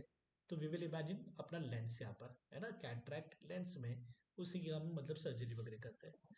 तो बोले दृष्टि पर अगर अर्ध इंदु की अर्ध चंद्रा आकार अगर आकृति है, या फिर घर्म बिंदु कि मतलब क्या, घर्म अंबु बिंदु मतलब क्या कि श्वेत, कि मतलब धूप की वजह से जो स्वेटिंग आ रही है उसके समान ड्रॉप हो गए, या फिर मुक्ता की आकृति की मतलब क्या है, तो वहां पर दोष है। तो वहां पर हम शस्त्र कर्म नहीं करेंगे। कॉन्ट्रा इंडिकेशन, कफर लिंगनाश अगर अर्ध इंदु आकार का है, घर्म अंबु बिंदु आकार का है या मुक्ता आकृति का है तो वहां पर हम शस्त्र कर्म नहीं करेंगे। वैसे ही अगर दोष स्थिर है या फिर विषम है, एक जगह रुके हुए या फिर मतलब ऐसे टेढ़े मेढ़े कैसे भी है ना, बीच में से पतले लाइनिंग्स युक्त है ना, बहुप्रभा आदि की मतलब ग्लो करने वाले, पेन युक्त है ना, विथ पेन है, और सलोहित की मतलब रेडनेस वगैरह, तो वहां पर भी आप क्या करोगे, तो शस्त्र कर्म नहीं करोगे। और बोले जो नॉर्मली सीरा वेद के अयोग्य होते हैं तो वो लक्षण भी अगर दिख रहे तो भी हम मतलब कफर लिंगनाश में शस्त्र कर्म नहीं करेंगे। बोले सीरा वेद की जो भी अयोग्य है वो कफर लिंगनाश के शस्त्र कर्म के भी क्या है, तो अयोग्य है ना। तो आ जाएगा कफर लिंगनाश के शस्त्र कर्म के अयोग्य कौन, वमन के अयोग्य, विरेचन के अयोग्य, बस्ती के अयोग्य, सीरा वेद के अयोग्य या नस्य के अयोग्य, ऐसे ऑप्शन आ जाएंगे। तो वी शुड नो कि कफर लिंगनाश में शस्त्र कर्म में भी क्या करें, तो वेदन कर रहे हैं। तो इसके लिए जो सीरा वेद के अयोग्य है वो कफर लिंगनाश के भी अयोग्य है ना, सिंपल सी बात है। तो यहाँ पर ये क्वेश्चंस मल्टीपल टाइम्स बनाया हुआ है कि दृष्टि पर अगर मतलब अर्ध इंदु गर्म अंबु बिंदु या मुक्ता आकृति के अगर दोष है तो ये कॉन्ट्रा इंडिकेशन बता रहे हैं कि यहाँ पर आप कफर लिंगनाश होने पर भी शस्त्र कर्म नहीं करोगे। वैसे अगर दोष स्थिर है, विषम है, तनु मध्य है, राजयुक्त है, ज्यादा ही मतलब प्रभा युक्त है, सरुजा पेन पेन विथ पेन है, या सलोहित की मतलब रेडनेस वगैरह के साथ है, तो वहां पर भी आप शस्त्र कर्म नहीं करोगे। उसके बाद बता रहे हैं कि शस्त्र कर्म की विधि क्या है करके। तो बोले स्नेहन करेंगे, स्वेदन करेंगे और रोगी को नासा की ओर देखने के लिए कहेंगे। नासा की ओर देखने के लिए कहना मतलब क्या, तो कनिनक संधि की ओर देखने के लिए कहना, है ना। पेशेंट को बोलेंगे कि मीडियली देखो करके, ओके। दिस इज उसकी कनिनक संधि, दिस इज उसकी अपांग संधि, ये जैसे इमेजिन कर लो ये उसकी कॉर्निया है ना,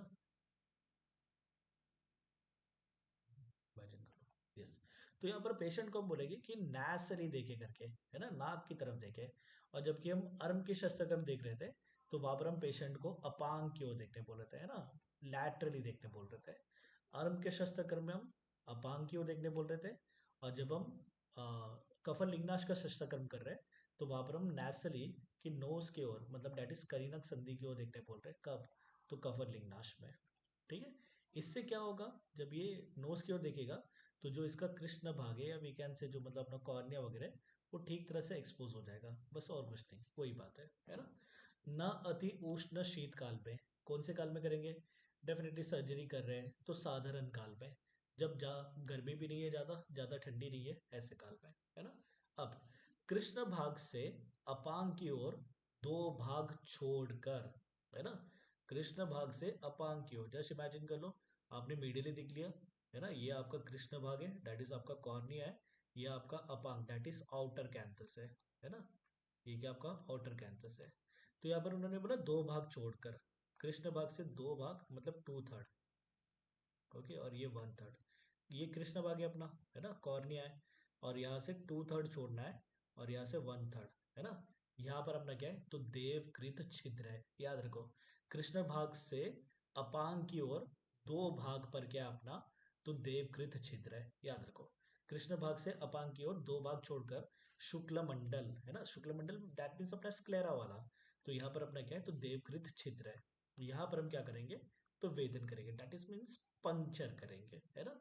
जो अपनी शलाका यंत्र वगैरह हम देखेंगे कि जो लिंगनाश का वेदन करने वाली जो शलाका यंत्र है वो कैसे होगी, तो दोनों साइड पे मुकुल आकृति कि मतलब जैसे वी कैन से फ्लावर के बर्ड्स वगैरह होते हैं, तो वैसे मतलब आकृति वाली होगी।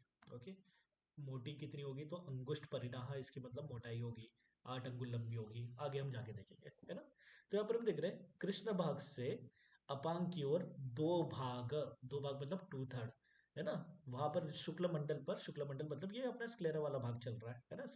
तो वहां पर हम क्या करेंगे, तो पंक्चर करेंगे, यही अपना क्या है, तो देवकृत छिद्र है। देवकृत छिद्र और क्या देखते हैं, एक तो नेत्र में देख रहे हैं, और क्या दिखता है, कर्णवेदन। कर्ण कर्ण वेदन, में। है ना। कर्ण में भी हम देखते हैं कि वह कर्ण वेदन करते समय वहां पर भी हम देवकृत छिद्र देख के करते हैं। ओके, तो बोले देवकृत छिद्र पर यव वक्र शलाका से वेदन करेंगे, है ना। लिंगनाथ शलाका को नाम के दिया उन्होंने, यव वक्र शलाका से हम वेदन कर रहे हैं। किसे पकड़ेंगे, ये यव वक्र शलाका को मध्यमा, प्रदेशनी और अंगुष्ठ से पकड़कर। मध्यमा इस अपनी मिडल फिंगर, प्रदेशनी इस अपना इंडेक्स फिंगर, अंगुष्ठ इस अपना थंब, है ना। तो पहले 3, तो बोले मध्यमा, प्रदेशनी और अंगुष्ठ से पकड़कर देववक्र छिद्र, देवकृत छिद्र पर हम यह वक्र शलाका से वेदन करेंगे, है ना। और अपोजिट सिंपल सी बात है, अगर पेशेंट के लेफ्ट आई में कैटरैक्ट है तो वहां पर अपने राइट हैंड में के मध्यमा, प्रदेशनी और अंगुष्ठ से यह वक्र शलाका को पकड़कर वेदन करेंगे। और सिमिलरली वाइस वर्सा कि अगर मतलब पेशेंट के राइट आई में मतलब कैटरैक्ट है तो लेफ्ट हैंड से हम मतलब वहां पर ऑपरेट वगैरह करेंगे। ओके, तो ये आयुर्वेद की बात है, वैसे रहना चाहिए, अदरवाइज हम अपना डोमिनेंट हैंड यूज करेंगे, हम पोजीशन चेंज कर सकते हैं डेफिनेटली, बट जैसे आयुर्वेद में वैसे हम सुन रहे हैं।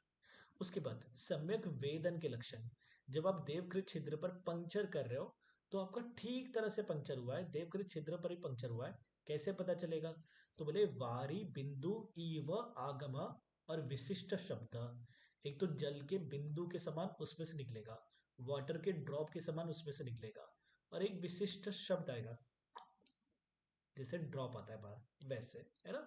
जैसे आप पंक्चर कर रहे हो, वाटर का ड्रॉप आ रहा है, वैसे एक आवाज आ रही है, विशिष्ट शब्द आ रहा है, और बोले वारी बिंदु इव आगमा, कि जल के बिंदु के समान उसमें से बाहर निकलेगा, है ना। तो दिस इज सम्यक वेदन लक्षण, वो भी कफज लिंगनाश का सम्यक वेदन लक्षण, सिरा वेद का लक्षण नहीं, कफर लिंगनाश का सम्यक वेदन का लक्षण है कि वारी बिंदु जल के बिंदु के समान उसमें से निकलेगा और एक टिपिकल वहां पर आवाज आएगी। अब सुश्रुत आवाज तो नहीं लिख सकते थे, तो उन्होंने लिख दिया विशिष्ट शब्द आएगा करके। अब वेदन के पश्चात क्या करेगा, अभी आपने पंक्चर किया है, आगे जाकर लेखन वगैरह भी करना है अपने को दृष्टिमंडल का, अभी तो और बहुत कुछ बाकी है।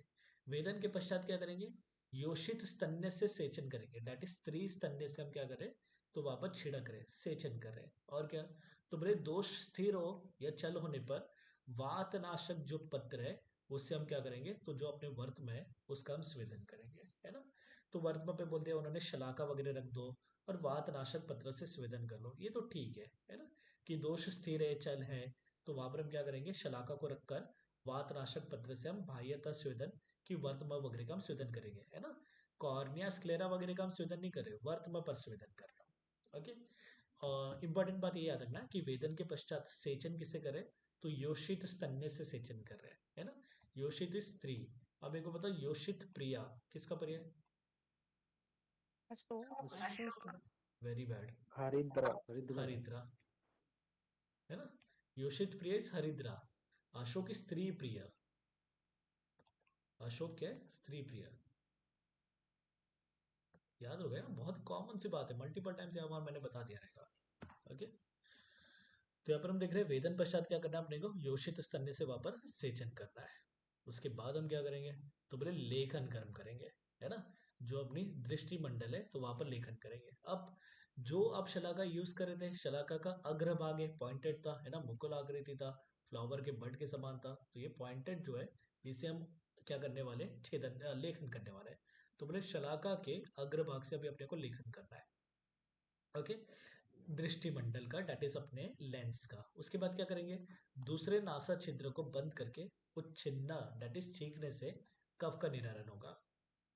आपने शलाका के अग्रभाग से लेखन कर दिया दृष्टिमंडल का, डेट मीन्स अपने लेंस का।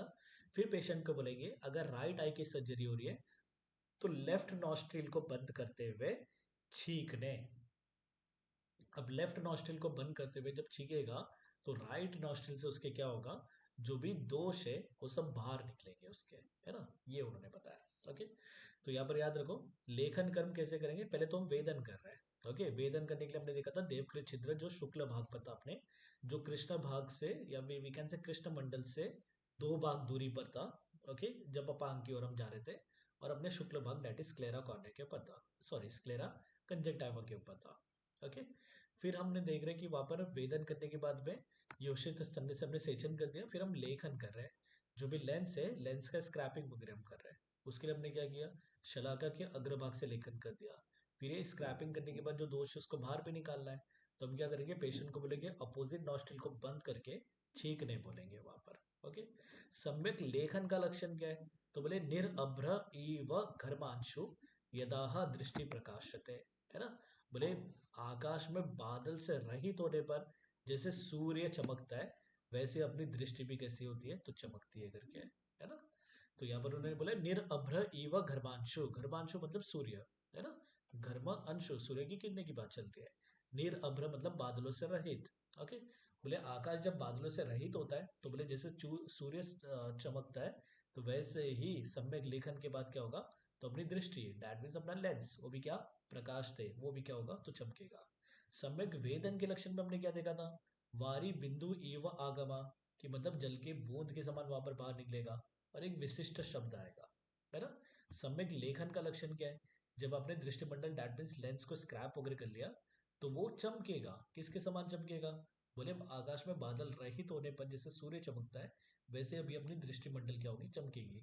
क्योंकि जो भी लेंस के ऊपर दोष जमा थे वो सब अपने लेखन करके क्लियर कर दिया ना, तो अब दृष्टि चमकने लग गई अपनी। अब से क्लियर है। अब लेखन के बाद क्या करेंगे, जैसे हम वेदन के बाद कर रहे थे कि योषित सन्ने से सेचन वगैरह कर रहे थे, तो वैसे हम देख रहे हैं कि लेखन के बाद अब हम क्या कर रहे हैं, है ना। तो लेखन के बाद तो बोले घृत से अभ्यक्त कर पट्टबंधन एवं उत्तान शयन, कि घृत का वहां पर अपने को लेप करना है, पट्टबंधन के मतलब ड्रेसिंग बैंडेजेस वगैरह सब कर दो, और उत्तान शयन कि सुपाइन पोजीशन में पेशेंट को लेटने दो। फिर तो बोले प्रति तीसरे तीसरे दिन, थर्ड थर्ड डे, 3 दिन के बाद नहीं, तीसरे दिन, है ना, थर्ड डे, है ना, हर तीसरे दिन हम क्या करेंगे, पट्ट बंधन खोलकर वातनाशक कषाय से प्रक्षालन करेंगे। प्रति तीसरे दिन मतलब क्या, for example today is 18th, 0 day of surgery, है ना, या फिर वी कैन से चलो आज पहला दिन हम मान रहे हैं। ओके, मॉडर्न वाले वैसे 0 डे मानते हैं, हम आयुर्वेद के हिसाब से मान रहे हैं कि 18th को आज सर्जरी हुआ, है ना, तो 19th को हम छोड़ देंगे, और 20 ये अपना तीसरा दिन है ना, तो हर तीसरे दिन। फिर 21 को हमने छोड़ दिया, फिर 22 ये अपना यहाँ पर तीसरा दिन हो जाएगा, ये फर्स्ट हो जाएगा, सेकंड हो जाएगा, थर्ड हो जाएगा। तो प्रति तीसरे दिन मतलब हर अल्टरनेट डे, है ना। तो प्रति तीसरे दिन, है ना, हम क्या करेंगे, पट्ट बंधन खोलकर जो भी ड्रेसिंग है उसको ओपन करके वातनाशक कषाय से जो भी क्वाथ है उसे हम प्रक्षालन करेंगे। और वात के प्रकोप ना हो करके वहां पर हम क्या करेंगे, 3 दिन के बाद स्वेदन करेंगे। याद रखना, पट्टबंधन कब खोल रहे हैं, हर तीसरे दिन, प्रति तीसरे दिन पट्टबंधन खोलकर वातनाशक कषाय से प्रक्षालन कर रहे हैं। स्वेदन कब कर रहे हैं, तो बोले 3 दिन के बाद, सर्जरी होने के 3 दिन के बाद हम वहां पर क्या करेंगे, तो स्वेदन करेंगे। तीसरे दिन और 3 दिन के बाद वन एंड द सेम नहीं है।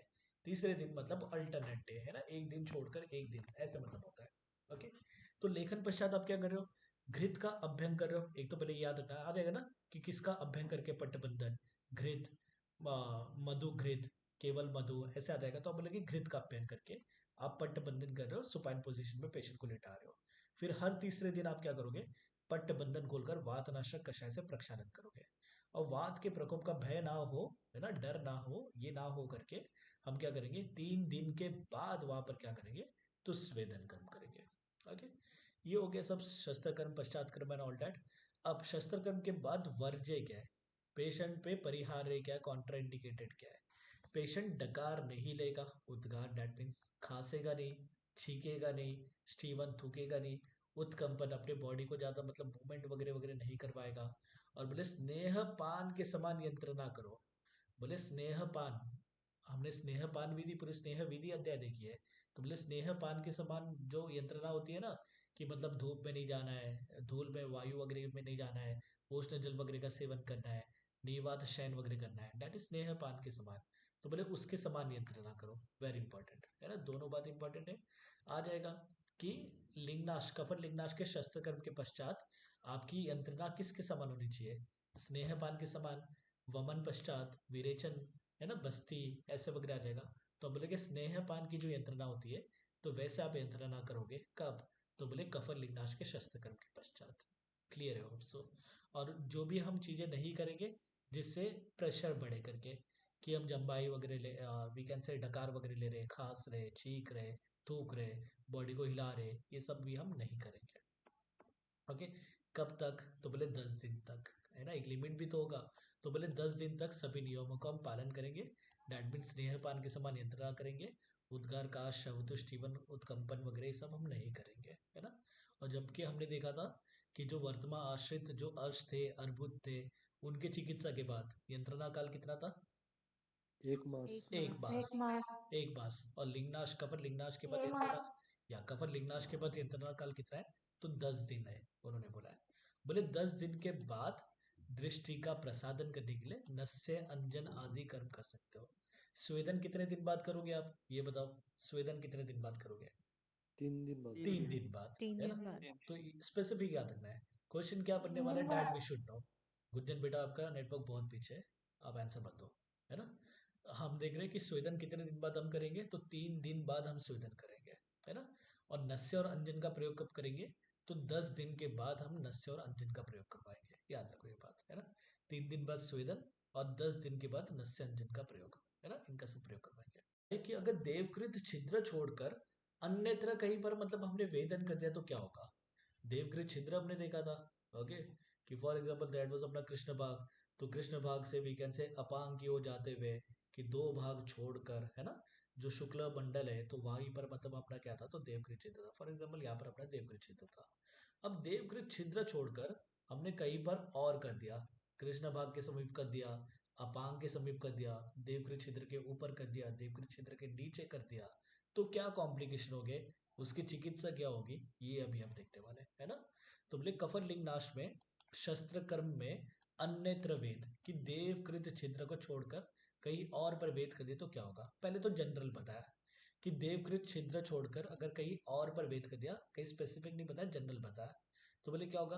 रक्त पूर्णता, कि वहां पर आके लाल लाल हो जाएगी, है ना, रेडिश पूरा मतलब भर जाएगा करके। तो यहाँ पर हम क्या करेंगे? स्त्री दुग्ध और यष्टि मधु घृत से सेचन करेंगे। जनरल बता दिया उन्होंने पहले कि देवकृत छिद्र छोड़कर अगर कहीं और हम कर रहे हैं तो वहां पर रक्त पूर्णता, कि मतलब आंखें आंखों में मतलब ब्लड वगैरह बन जाएगा, तो वहां पर हम स्त्री दुग्ध और यष्टि मधु घृत से सेचन करेंगे।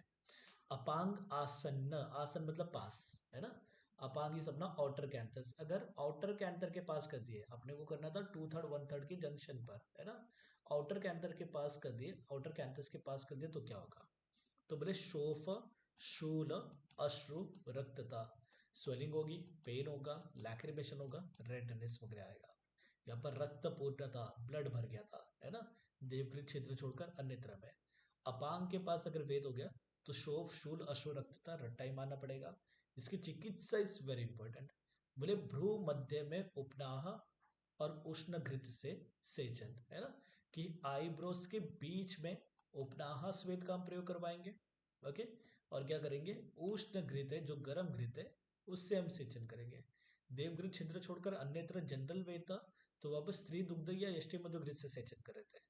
अगर अपांग के पास अगर आपने मतलब क्या कर दिया, वेद कर दिया, तो वहां पर इंपॉर्टेंट इसकी चिकित्सा है। यहाँ पर क्वेश्चन बनेगा कि भ्रू मध्य में उपनाह करेंगे, आईब्रोज के बीच में उपनाह स्वेद का प्रयोग कर पाएंगे, और उष्ण घृत से यहाँ पर हम नेत्र में सेचन कर पाएंगे। अगर हमने कृष्ण मंडल के समीप, है ना, 2/3 के डिस्टेंस पे करना था, बट हमने कॉर्निया के पास में कर दिया, ओके, तो क्या होगा? तो बोले रेडनेस आ जाएगा, वहां पर खाली रेडनेस पता है ना, राग होगा। तो यहाँ पर राग, रेडनेस, पित्तज लक्षण, तो चिकित्सा भी टिपिकली पित्तज, इतना याद रखना। कृष्ण मंडल के समीप हो गया है तो वहां पर राग मतलब रेडनेस आ गई, मतलब पित्तज लक्षण, तो सभी पित्तज चिकित्सा। पित्तज्ञ चिकित्सा की विरेचन हम करवा रहे, दैट इज अधः शोधन। घृत से सेचन टिपिकली पित्तनाशक, और रक्त मोक्षण हम कर रहे हैं। पित्त और रक्त का आश्रय आश्रय संबंध, तो रक्त मोक्षण भी हम कर रहे हैं, है ना। तो कृष्ण मंडल के समीप दैट इज कॉर्निया के पास में अगर मतलब पंक्चर हो गया तो वहां पर रेडनेस होगा, तो वहां पर हम विरेचन करवाएंगे, रक्त मोक्षण करवाएंगे, और घृत से क्या करवाएंगे, सेचन करवाएंगे। टिपिकल पित्त नाशक चिकित्सा अपनी है ना। उसके बाद बता रहे देवकृत छिद्र के ऊपरी वेद, है ना। देवकृत छिद्र बीच में था, यहाँ पर 2/3 की डिस्टेंस पे तो था, बट यहाँ पर बीच में, ऊपर नीचे नहीं था। अगर इसके ऊपर अगर हमने वेद कर दिया तो क्या होगा देवकृत छिद्र के। तो एक तो उन्होंने बोला पेन होगा करके, ओके। अगर आप ऊपर मतलब ये कर रहे हो, वेद कर रहे हो, तो खाली उन्होंने बोला पेन हो रहा है करके, तो वहां पर हम क्या करेंगे, हल्के गर्म घृत से सेचन करेंगे। और वही देवघृत छिद्र के अधो नीचे अगर वेद होगा तो वहां पर भी हम क्या करेंगे, तो फॉर एग्जाम्पल दिस इज अपना कॉर्निया, ये देवघृत छिद्र ले लो, ये नहीं मतलब ये देवघृत छिद्र है। अगर ऊपर कर लिया तो भी कउष्ण घृत से सेचन था, अगर हमने नीचे कर लिया तो भी क्या है, कउष्ण घृत से सेचन है। बट यहाँ पर लक्षण क्या पता है, शूल अश्रु राग ये सब ठीक है। पिच्छिल स्त्राव है ना, यहाँ पर क्या हो रहा है, तो पिच्छिल स्त्राव हो रहा है, चिपचिपा स्त्राव हो रहा है। नॉर्मली वेद करने पर क्या होना चाहिए था, वारी बिंदु एव आगमा के जल के ड्रॉप्स के समान उसमें से निकलना चाहिए था, है ना। बट देवकृत छिद्र के अगर आपने अधो नीचे आपने वेदन कर दिया तो वहां पर क्या हो रहा है, तो पिच्छिल स्त्राव हो रहा है ना। तो यहाँ पर भी हम क्या करें, कउष्ण घृत से हल्के गर्म घृत से ही सेचन करवा रहे हैं। अति विघटित, ज्यादा बार आपने वेदन कर दिया है ना, एक जगह एक सिंगल वेदन करना था। अति विघटित की ज्यादा बार आपने मतलब ये कर दिया, वेदन वगैरह कर दिया, तो वहां पर क्या होगा, रेडनेस आएगा, लैक्रिमेशन हो रहा है, पेन हो रहा है, स्तंभ जकड़ाहट हो रही है, हर्ष वगैरह हो रहा है, ये सब उन्होंने बता दिया। बोले चिकित्सा क्या करोगे, स्नेहन स्वेदन अनुवासन बस्ती, यहाँ पर क्वेश्चन बनेगा, है ना। वी शुड नो स्पेसिफिक कि क्वेश्चन कहाँ बन रहा है, वो ध्यान में रखो, है ना। कि अति विघटित कि ज्यादा बार मतलब वेदन वगैरह हो गया है ना, हिल वगैरह गया, ज्यादा बार वेदन वगैरह हो गया, तो वहां पर राग अश्रु वेदना स्तंभ हर्ष वगैरह हो रहा है, ठीक है, ओके। यहाँ पर चिकित्सा हम क्या करें, तो अनुवासन बस्ती का प्रयोग करवा रहे हैं, है ना। तो दिस इज इंपॉर्टेंट, अति विघटित होने पर अनुवासन बस्ती, ओके। और फिर हमने देखा था अगर कृष्ण मंडल के समीप हो गए तो सभी पित्तनाशक थी, तो विरेचन घृत सेचन रक्त मोक्षण वगैरह था। और अगर अपांग के पास हो गया तो वहां पर हम आईब्रोस के बीच में क्या कर रहे थे, उपनाह स्वेद का प्रयोग करवा रहे थे, दैट वाज इंपॉर्टेंट। ये अच्छी तरह से आप याद रखोगे, ठीक है। उसके बाद हम देख रहे हैं तरुण दोष में वेदन से हानि। अब नॉर्मली इवन मॉडर्न वाले भी ये प्रेफर करते हैं कि मैच्योर कैटरैक्ट में, जो फुल्ली डेवलप कैटरैक्ट वगैरह होगा तब सर्जरी वगैरह करते हैं, मैच्योर कैटरैक्ट पे करते हैं, इमेच्योर कैटरैक्ट पे सर्जरी नहीं करते हैं, है ना। तो वही यहाँ पर आयुर्वेद में भी हम देख रहे हैं कि तरुण दोष में वेदन से हानि, कि अगर इमेच्योर कैटरैक्ट है, दोष पूरी तरह से डेवलप नहीं हुए, लेंस पे नहीं भरे, तो वहां पर अपने को वेदन नहीं करना है। अगर हमने कर लिया तो क्या होगा, है ना, ये बता रहे हैं। तो बोले दोष पुनः ऊपर जाकर दृष्टि नाश करेंगे। अगर आपने तरुण दोष में अल्प दोष से स्टार्टिंग की कंडीशन है, फिर भी अगर आपने वेदन कर दिया, नहीं करना चाहिए था, अगर आपने कर दिया तो दोष फिर से ऊपर जाएंगे और दृष्टि का नाश करेंगे। तो ये भी आपका एजर्शन रीजन के लिए क्वेश्चन बनेगा। एजर्शन बनेगा, स्टेटमेंट 1 दे देंगे, तरुण दोष में, है ना, लिंगनाश में तरुण दोष होने पर वेदन नहीं करना चाहिए। और दूसरा दे देंगे स्टेटमेंट 2 कि लिंगनाश में तरुण दोष में अगर वेदन हम करते हैं तो दोष पुनः जाकर दृष्टि का नाश करते हैं। तो हम बोलेंगे statement 1 and 2 both are correct, and statement 2 is the correct explanation for statement 1। दूसरा कुछ आगे तो आप चेंज कर दोगे आंसर उसके हिसाब से, है ना। तो तरुण दोष दैट इज इमेच्योर कैटरैक्ट में आप वेदन नहीं कर रहे हो, अगर इमेच्योर कैटरैक्ट में अगर आप वेदन करोगे, दैट इज तरुण दोष में वेदन करोगे, तो दोष फिर से ऊपर जाकर क्या करेंगे, तो दृष्टि का नाश करेंगे। तो ऐसे टाइम पर आप चिकित्सा क्या करोगे, है ना, कि अगर आपने तरुण दोष में वेदन कर दिया तो बोले मधुर गंध से सिद्ध जो घृत है उसका आप सेचन करोगे, और शिरो बस्ती का प्रयोग करवाओगे, और मांस का भोजन करवाओगे, है ना। शिरो बस्ती इज वेरी इंपॉर्टेंट। यहाँ पर मधुर गंध से सिद्ध घृत का प्रयोग करवा रहे हो, मधुर गंध से सिद्ध जो घृत है उसका सेचन मतलब छिड़कने वगैरह के लिए प्रयोग करवा रहे हो, और शिरो बस्ती का यहाँ पर हम प्रयोग करवा रहे हैं, मांस भोजन वगैरह ठीक है यहाँ पर, ठीक है। उसके बाद इंडिकेशन बता रहे हैं, कॉन्ट्रा इंडिकेशन तो हम पहले देख चुके थे कि अर्ध इंदु की अर्ध चंद्र आकार होगा, या फिर मतलब हमने देखा था घर बिंदु की स्वेटिंग के समान बूंद वगैरह होगी, या फिर हमने मुक्ता आकृति देखा था, दोष विषम या स्थिर है, तनु मध्य है ना, राज्य युक्त वगैरह, तो वहां पर हम नहीं कर रहे थे। अब इंडिकेशन बता रहे, मैच्योर कैटरैक्ट वाला इंडिकेशन बताएंगे। तो बोले दोषस्तु संजात बलो गणः संपूर्ण मंडला, बोले दोष कैसे बलवान है, ठीक है, और पूरे दृष्टि मंडल को कवर कर चुके, संपूर्ण मंडल की दृष्टि मंडल जो है उसको पूरी तरह से कवर कर चुके, है ना। घन मतलब ठीक है, ऐसे नहीं कि मतलब पतले पतले से, है ना। और कैसे बलवान है मतलब क्या, पूरी तरह से मतलब दोष आवृत है यहाँ पर, है ना। तो that is mature mature cataract का लक्षण, है ना। तो बोले दोष जब बलवान है, घन है और पूरे दृष्टिमंडल को आच्छादित कर चुके हैं, तब हम क्या करेंगे, वापस सर्जरी करेंगे कफरलिंगनाश में। दोष तरुण वगैरह रहेगा तो नहीं करेंगे, वहां पर करोगे तो दोष फिर से ऊपर जाके दृष्टि का नाश कर रहे हैं, है ना। और क्या बता रहे, बोले रेफरेंस फॉर कफरलिंगनाश वेदन, कफरलिंगनाश में वेदन से क्या होगा, तो बोले प्राप्य नश्येत शलाका अग्रम तनु अभ्रम इव मारुतम। बोले एक पतला सा बादल है ना, हल्का सा पतले से छोटी सी बादल वगैरह है, तो जैसे हवा आते ही वो बादल चले जाता है, बोले वैसे ही शलाका का अग्रभाग लगते ही, है ना, वेदन करते समय कफरलिंगनाश में शलाका का अग्रभाग लगते ही कफरलिंगनाश का नाश हो जाता है ना। तो आ जाएगा प्राप्य नश्येत शलाकाग्रम तनु अभ्रम एवं मारुतम। कौन से शस्त्र कर्म के संबंध में कहा गया है, कफरलिंगनाश के वेदन में, या फिर अर्म के छेदन में, सिराज पीढ़े का सिरा, या फिर ऐसे आ जाएगा सिरा जाल वगैरह के मतलब छेदन वगैरह में, ऐसे कुछ भी ऑप्शंस वगैरह आ जाएगा, है ना। तो बोले कफरलिंगनाश में जब आप वेदन करते हो तो उसकी उन्होंने उपमा दी है। तो बोले कफरलिंगनाश में वेदन करते समय शलाका का अग्रभाग लगते ही कफरलिंगनाश का नष्ट हो जाता है। बोले किसके समान, बोले जैसे पतले जो बादल होते हैं, हवा आते ही मतलब वो गायब हो जाते हैं, है ना। वी विल इमेजिन लगान का स्टार्टिंग की बात, है ना, जब गाना गा रहे हो वो डांस कर रहे हैं, है ना, कि बादल आ गए बारिश आने वाले, बट हवा चलती है बादल गायब हो जाते हैं। बोले छोटे छोटे बादल जैसे हवा से गायब हो जाते हैं, वैसे ही कफरलिंगनाश में शलाका का अग्रभाग लगते ही वहां पर मतलब क्या हो जाता है, तो जो भी लिंगनाश है उसका नष्ट हो जाता है।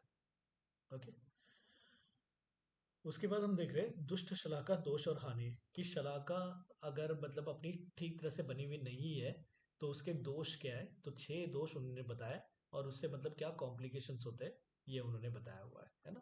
तो दुष्ट शलाका दोष और हानि तो बताया, और उसके बाद यह वक्र शलाका हम बाद में देखेंगे, है ना, इसके जस्ट बाद। तो बोले शलाका अगर आपने ठीक तरह से नहीं बनी हुई है, ठीक तरह से प्रयोग नहीं कर रहे, तो दुष्ट शलाका जो लिंगनाश की शलाका है उसके दोष कितने और उसकी वजह से जो कॉम्प्लिकेशंस हो रहे वो कौन कौन से हैं। तो कर्कश, अगर आपकी शलाका स्मूथ नहीं है, पॉइंटेड वगैरह तो होनी चाहिए बट स्मूथ भी होनी चाहिए, अगर वो रफ है, कर्कश है, तो वहां पर क्या करेगा, तो पेन करेगा, है ना। अगर कर्कश शलाका है तो वो क्या करेगा, तो पेन शूल करेगा। अगर खर है ना, तो क्या करेगा, दोष परिप्लुत, दोष मतलब फैल जाएंगे वहां पर, दोषों का नाश होना चाहिए था, बट यहाँ पर दोष परिप्लुत, दोष फैल गए। अगर स्थूल अग्र है ना, हमने देखा था मुकुल आकृति होनी चाहिए, आगे जाके देखेंगे, जस्ट मैंने खाली पहले ही बता दिया था। ओके, कि मतलब जैसे मतलब फ्लावर बर्ड्स होते हैं वैसे होने चाहिए, ओके, तो सामने पॉइंटेड होने चाहिए। बट फॉर एग्जाम्पल वो मोटे थे, स्थूल अग्र थे, है ना, मोटे अग्र के थे, तो डेफिनेटली वहां पर क्या होगा, जो व्रण होगा, पंक्चर करते समय वुंड तो हो रहा है ना, तो बड़ा सा वुंड होगा, सिंपल सी बात है। हम पंक्चर कर रहे थे देवकृत छिद्र में, तो पॉइंटेड होना चाहिए था, पॉइंटेड होगा तो सही से पंक्चर होता। बट अगर स्थूल अग्र मोटे अग्र का है तो व्रण भी कैसे होगा, विशाल बड़ा व्रण होगा, सिंपल सी बात है। अगर तीक्ष्ण है, बहुत ज्यादा शार्प है, तो अनेकदा हिस्सा, मल्टीपल यहाँ पर मतलब पंक्चर वगैरह हो जाएंगे, मल्टीपल वुंड वगैरह हो जाएंगे, क्योंकि बहुत ही शार्प है। आप वहां पर पंक्चर लेने जा रहे हो, थोड़ा सा भी यहाँ वहां लग गया तो मतलब वहां पर व्रण हो जाएगा, वहां पर मतलब क्या हो जाएगा, तो वुंड हो जाएगा, है ना। तो अगर ज्यादा ही शार्प है मतलब तीक्ष्ण है, तो अनेकदा हिंसा कि मल्टीपल वहां पर मतलब क्या हो गए, तो जगह पर लग गया करके वो। अगर विषम है, टेढ़ा मेढ़ा है, तो जलास्त्राव हो सकता है ना, जलास्त्राव हो सकता है। आचार्य सुश्रुत के अनुसार कौन से हमने स्त्राव में देखा था, जल के समान स्त्राव हो रहा था सुश्रुत के अनुसार, पित्तस्राव। पित्त स्त्राव, है ना, पित्त स्त्राव में हमने देखा था कि जल के समान स्त्राव हो रहा था। और आचार्य वाग्भट ने जलास्त्राव में कौन सा दोष बताया था, वात। वात दोष, है ना, वात दोष। तो यहाँ पर हम देख रहे हैं अगर शलाका विषम में टेढ़ी मेढ़ी बनी हुई है तो वहां पर जलास्त्र होगा। अगर शलाका अस्थिर है ना, स्टेबल नहीं है, तो वहां पर क्रिया संग, कि जो भी आपका पंक्चर लेना है तो मतलब वेदन करना है वो ठीक तरह से नहीं होगा, ऑब्स्ट्रक्शन वगैरह होगा। क्यों, क्योंकि वो स्थिर नहीं है, यहाँ वहां मतलब मूव वगैरह कर रही है, तो आपका काम ठीक तरह से नहीं होगा, उसमें ऑब्स्ट्रक्शन होगा, तो क्रिया संग होगा, है ना। तो दुष्ट शलाका मतलब जो नेत्र जो लिंगनाश की वेदन करने वाली जो शलाका, ये वक्र शलाका है, उसके 6 दोष है और उसके कॉम्प्लिकेशन हम देख रहे हैं। कर्कश है तो शूल होगा, वेरी इंपॉर्टेंट है ना, यूजी पीजी दोनों पॉइंट ऑफ व्यू से। कर्कश होने पर शूल हो रहा है, खर होने पर दोष परिप्लुत हो रहे, स्थूल अग्र होने पर बड़े से व्रण हो रहे, तीक्ष्ण शार्प है तो डेफिनेटली मल्टीपल जगह पर मतलब इंजुरी वगैरह हो सकती है, तो अनेकदा हिंसा करके बोला है। विषम है तो जल का स्त्राव हो रहा है, जल समान स्त्राव हो रहा है, और अस्थिर है, स्थिर नहीं है ना, तो वहां पर क्या होगा, तो क्रिया संग होगा, क्रिया में ऑब्स्ट्रक्शन, आप वहां पर पंक्चर कर ही नहीं पाओगे वहां पर। ओके, फाइनली उन्होंने बताया कि मतलब कैसे दिखेगी करके अपनी ये जो वेदन के लिए जो प्रशस्त यवक्र शलाका कि आइडियल एक यवक्र जो लिंगनाश का वेदन करने वाली शलाका कैसे होनी चाहिए, तो बोले अष्ट अंगुल आयत कि इसकी लंबाई कितनी होनी चाहिए, तो बोले 8 अंगुल होनी चाहिए। लंबाई कितनी होनी चाहिए, तो 8 अंगुल होनी चाहिए, ठीक है। फिर उन्होंने बोला है मध्य सूत्र से वेष्टित, बीच में धागे वगैरह बंधे हो।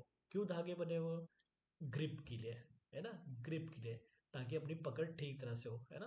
तो बोले मध्य में सूत्र से वेष्टित। अंगुष्ठ पर्व संहिता, अपने अंगुष्ठ का जो पर्व है ना, जो बीच का भाग है, उसके समान इसकी मतलब सरकमफ्रेंस होनी चाहिए, मोटाई होनी चाहिए, है ना। यहाँ पर इतना मोटा नहीं बना रहा हूँ, जस्ट इमेजिन कर लो, है ना, कि अंगुष्ठ पर्व संहिता इसकी सरकमफ्रेंस कितनी होनी चाहिए, जितनी अपनी अंगुष्ठ की मोटाई है उतनी होनी चाहिए। वक्त्रयो मुकुल आकृति, वक्त्रयो मतलब कि दोनों जगह पर इसका मतलब मुख है करके, है ना। वक्त्रयो द्विवचन बताया पर, और बोले मुकुल आकृति कि जैसे फ्लावर के बर्ड्स वगैरह होता है वैसे होनी चाहिए करके, ओके ऐसे बोला। तो ये 8 अंगुल लंबी होनी चाहिए, मध्य में सूत्र से वेष्टित होनी चाहिए, परिणाम सर्कमफ्रेंस कितना होनी चाहिए, अपने अंगूठे की इतनी होनी चाहिए, और दोनों साइड पे यहाँ पर मुकुल आकृति होनी चाहिए, ऐसे करके बताया। किससे बनी होनी चाहिए, तो बोले ताम्र से, अयस मतलब लोह से, ये सुवर्ण से बनी हुई होनी चाहिए। रिसेंट ये एक तो कोई तो मेडिकल ऑफिसर का एग्जाम था, वहां पर ये क्वेश्चन बना हुआ था, है ना, किससे बनी हुई होनी चाहिए, तो बोले सुवर्ण या फिर मतलब लोह या फिर ताम्र से बनी हुई चल जाएगी करके, ओके। तो वेदन के लिए प्रशस्त यवक्र शलाका डेट इज लिंगनाश का वेदन करने वाली शलाका कैसे होनी चाहिए, 8 अंगुल लंबी, मध्य में सूत्र से वेष्टित, अंगुष्ठ की इतनी मतलब उतनी उसकी सरकमफ्रेंस होनी चाहिए, और दोनों साइड में मुकुल आकृति होनी चाहिए। ताम्र से, लोह से या स्वर्ण से बनी हुई हो सकती है। दुष्ट वैद दोष, अगर आपने जो वेदन करना था वो अगर ठीक तरह से नहीं किया तो, देवकृत छिद्र तो छोड़ दो, उसका तो हमने अलग अलग सब देख लिया, है ना। अभी नॉर्मली बता रहे हैं दुष्ट वेद कि अगर आपने वेदन ठीक तरह से नहीं किया तो क्या क्या हो सकता है, तो रेडनेस हो सकता है, स्वेलिंग आ सकती है, चोष पित्तज है ना, चोषणवत वेदना वो सब ठीक है। इंपॉर्टेंट क्या है, अर्बुद, वहां पर ट्यूमर हो सकते हैं। शुकर अक्षिता, बोले जैसे सुअर नीचे की ओर हमेशा देखते रहते हैं, वैसे अपनी भी नेत्र किस हो जाएगी, नीचे की ओर देखने वाली हो जाएगी, है ना। शुकर अक्षिता वेरी इंपॉर्टेंट। दुष्ट वैद दोष, लिंगनाश में जो वेदन करना था वो अगर आपने सही से नहीं किया है, कोई भी मतलब प्रोसीजर आपने गलत कर दी वहां पर, तो वहां पर क्या हो सकता है, एक तो ट्यूमर्स वगैरह हो सकते हैं। शुकर अक्षिता की जैसे सुअर नीचे की ओर देखते देखते हुए चलते हैं, वैसे अपनी भी अधर दृष्टि हो जाएगी।